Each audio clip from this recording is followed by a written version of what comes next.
Hi, my name is Lavinia and this is Peter. Welcome to Games Made Easy, a channel for those who want to learn and get better board games quickly and easily. Today I'm going to teach you and give you some tips on how to play the Catan Seafarers scenario, the Wonders of Catan, which we can see Peter loves the box. Like the Pirate Islands scenario, the Wonders of Catan is so different to any other scenario, it feels like a completely new game. It's a bit complicated, but it's worth learning it. It has a new set of objectives which changes the gameplay slightly, but it still remains competitive. If you're new to the channel, subscribe now.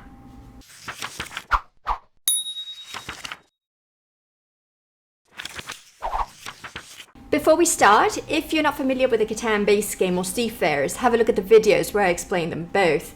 So the Wonders of Catan starts after the pirates have been defeated for good and a period of prosperity and peace begins in the island of Catan, and they decide to embellish the northern archipelago.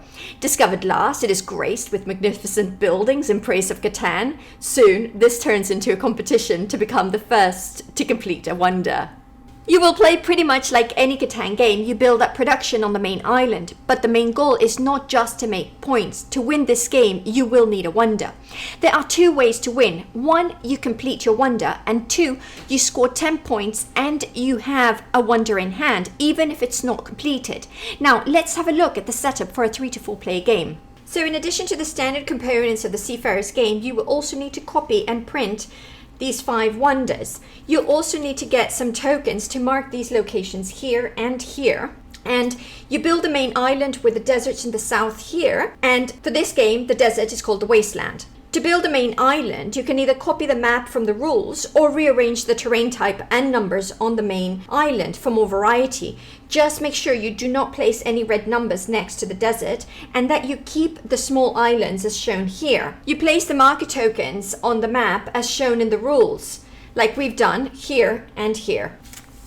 You set aside the 5 wonders, the theatre, the monument, the cathedral, the Great Wall, and the Great Bridge. Now, the chits in this scenario have 2 different meanings. One is used to track your progress of the wonders. The other is to mark a victory point when landing on a new island. But to avoid confusion, we use the markers from the Pirate Islands to track the progress of the wonder.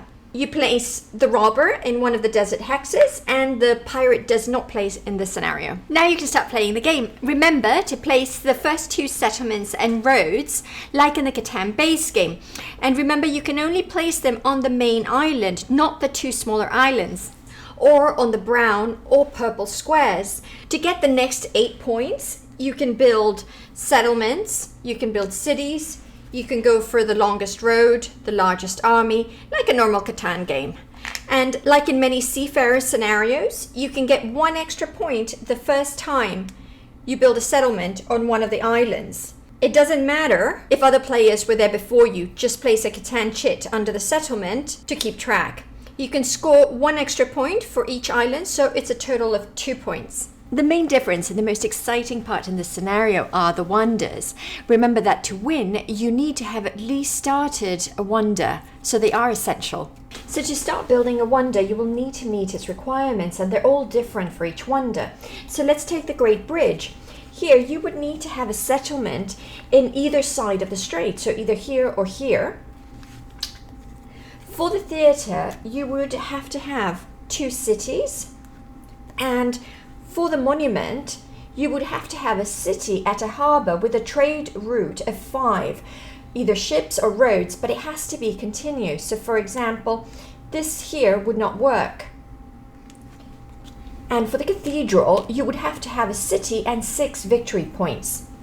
Now for the Great Wall, you would have to have a settlement in one of the brown areas here bordering the wasteland. Remember that you cannot claim the Great Wall or Great Bridge during setup. You have to expand to it during the game. Once you meet its requirements, you can pick the wonder, but you can only pick 1 wonder during the entire game, so pick wisely. Once you've picked a wonder, you take it and you place one of your ships. That's your wonder and no one else can take it. Now, to build a wonder, you have 4 stages to complete. At your turn, you can build a stage of your wonder. The first time you pay the resources, you place a marker on the first step of the card. Now, in this case, the price is 1 wood, 1 brick, and 3 wool. When you pay the resources a second time, you move your marker one more step, and so on. Once you've built the 4th stage of the wonder, it's complete and you've won the game. Note that you can build more than one stage per turn if you have the necessary resources. Now, for a 3 to 4 player game, you will need the Catan base game and the Seafarers expansion. For a 5 and 6 player game, you will need the Catan and Seafarers extensions.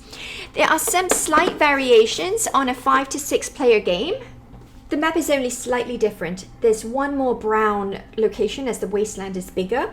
There's also one more strait, so you will have one more great bridge. And you add one more cathedral, so there's a total of 7 wonders.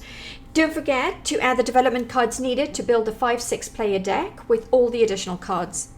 My tips to win at Seafarers, the Wonders of Catan, are you will still need a lot of resources, so having a few cities and a lot of numbers is still very important. Choose your wonder wisely, not only on the requirements, but on what you produce the most. The 2 points from the largest army and the longest road can make a big difference in a 10-point game. If 2 wonders, all things considered, are the same to you, pick the wonder that would be more advantageous to another player. While you can pick a wonder early, building it requires a lot of resources. At the beginning of the game, these resources are better used for settlements and cities. Remember that you can buy yourself some time if you build one stage higher than a player who's about to win. The first player to complete a wonder wins. Another way is to reach 10 points and have completed a higher level of the wonder than any other player. As soon as we have a winner, the game stops. That's how you play Catan Seafarers, the Wonders of Catan. It's a really smart scenario. It should last about 1 and 1.5 hours. If you've enjoyed this video, like and subscribe, or leave in the comments a game you'd like us to teach. We'll make more games easy soon. Bye now.